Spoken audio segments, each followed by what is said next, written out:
My name is Sarah Amble. The farm has been in the family for I think 103 years now. I've been farming with my father for 22 years. I could just tell that they needed help at the farm. My dad and my grandpa were farming at the time, and my grandpa was he was 80.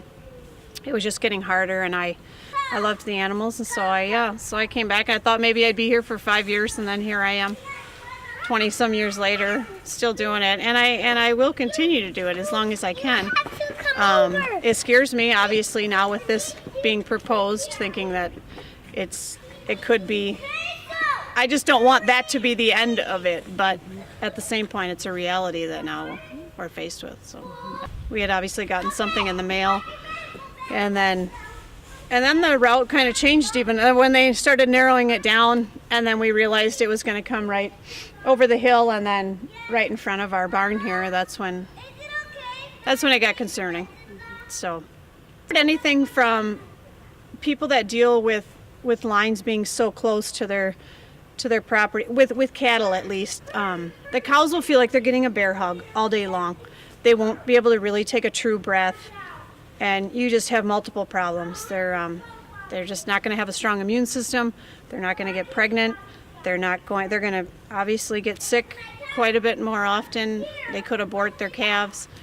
It's just a chain of things that I have heard.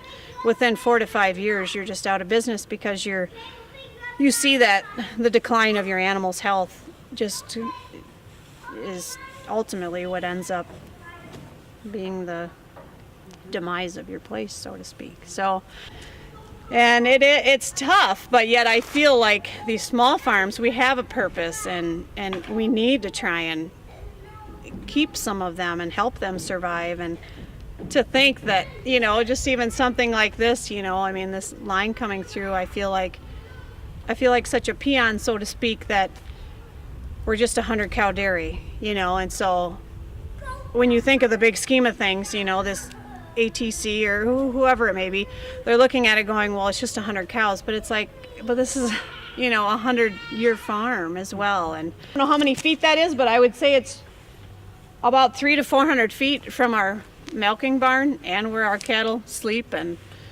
just eat and throughout the day. And from what I've heard, that is just very, very close and not healthy at all. Don't just pick up and move a farm, because farming is not just your buildings and your animals, and it's all the land you run as well, and which is a whole other topic too. I've heard that it really does hurt your the production of your land as well, having these lines on your property. So just, a cow chews its cud throughout the day and all day, and that means they're ruminating, they're comfortable, they're healthy, and these cows are just standing in the sun, sunning themselves, and yet comfortable. They're chewing their cud. And if this line goes through here, they're not going to be as comfortable. And if they're not comfortable, they're not healthy.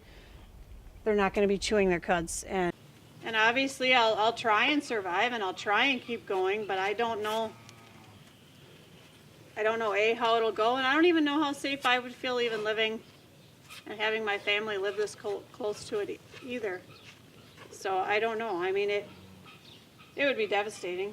More than likely we would either sell the farm and move, but then at the same point your farm isn't worth anything anymore if the line's going through it as well. So it would be devastating. I would maybe try to keep going, but I don't foresee that could happen.